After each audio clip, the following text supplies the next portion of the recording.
দীর্ঘদিন ধরে বন্ধ রয়েছে সব নদী থেকে বালি পাথর উত্তোলনের কাজ। সরকারি নির্দেশে নদী থেকে বালি পাথর উত্তোলনের কাজ বন্ধ করে দেওয়া হয়। লাগাতার বেড়ে চলা বালি মাফিয়া রাজ এবং একের পর এক বালি এবং পাথর পাচারে চরম দুর্নীতির অভিযোগ ওঠার পর কড়া পদক্ষেপ নেওয়া হয় প্রশাসনের পক্ষ থেকে। সরাসরি কোনো নদী থেকে বালি বা পাথর তোলার কাজ বন্ধ করার নির্দেশ দিয়েছেন মুখ্যমন্ত্রী মমতা বন্দ্যোপাধ্যায়। কিন্তু এই সিদ্ধান্তের পরেই কার্যত অন্ধকারে ডুবে গিয়েছে উত্তোলন শিল্পের সঙ্গে যুক্ত বহু শ্রমিকের জীবন।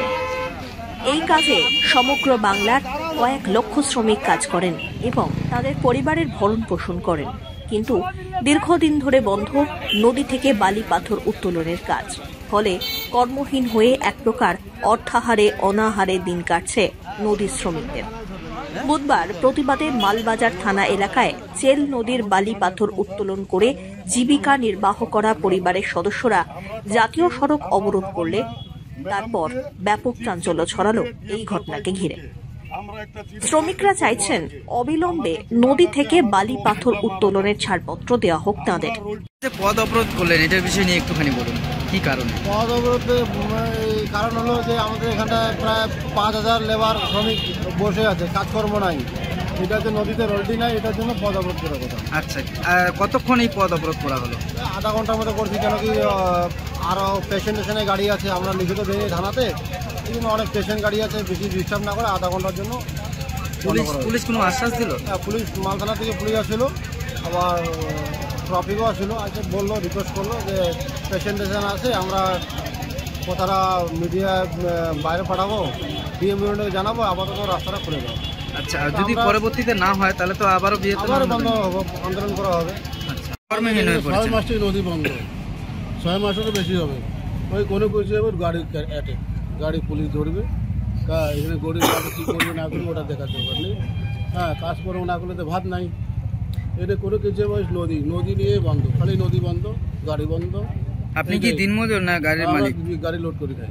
আচ্ছা, কতদিন হয়ে কর্মহীন হয়ে পড়েছে? 6 মাস পার হয়ে গেল। 6 মাস আগে তো এই যে বর্ষার আগে 3 মাস রোলটি বন্ধ। হ্যাঁ, তারপরে আবার এই যে এটা বন্ধ, ওটা বন্ধ। কি চাচ্ছেন আপনারা? আমরা চাচ্ছি নদীর এখানে রোলটি দেব। হ্যাঁ, আমরা গাড়ি যেটা আছে আমরা লোড করে খাই, ওটা চালু থাকুক। ওদলাবাড়ি চেল নদীর ওপরে জীবিকা নির্বাহ করেন প্রায় ৫,০০০ মানুষ। নদী থেকে বালি এবং পাথর উত্তোলনের মাধ্যমে জীবন এবং জীবিকা নির্বাহ করে বেঁচে থাকেন তারা। কিন্তু বিগত কয়েক মাস ধরেই বন্ধ সেই কাজ। ন্যায্যভাবে বালি ও পাথর উত্তোলনের কাজ যদি শুরু করা না হয়, তাহলে এত বিপুল সংখ্যক শ্রমিক খাবেন কি? কিভাবেই বা নিজেদের জীবিকা নির্বাহ করবেন? এমনটাই প্রশ্ন তুলছেন আন্দোলনরত শ্রমিকরা। এদিকে জাতীয় সড়ক দিয়ে বহু রোগী সহ সাধারণ মানুষের যাতায়াত, সেদিকটির কথা মাথায় রেখেই এদিন সীমিত সময়ের জন্য পথ অবরোধ করা হয়েছে। এরপর অবশ্য মালবাজার পুলিশ প্রশাসনের পক্ষ থেকে সমস্যার সমাধানের আশ্বাস মেলায় পথ অবরোধ তুলে নেওয়া হয়। তবে আন্দোলনকারীরা কড়া হুঁশিয়ারি দিয়েছেন, যদি দ্রুত সমস্যার সমাধান না হয় তাহলে আরো বৃহত্তর আন্দোলনের পথে হাঁটবেন তারা। Bureau report, one India Bangla.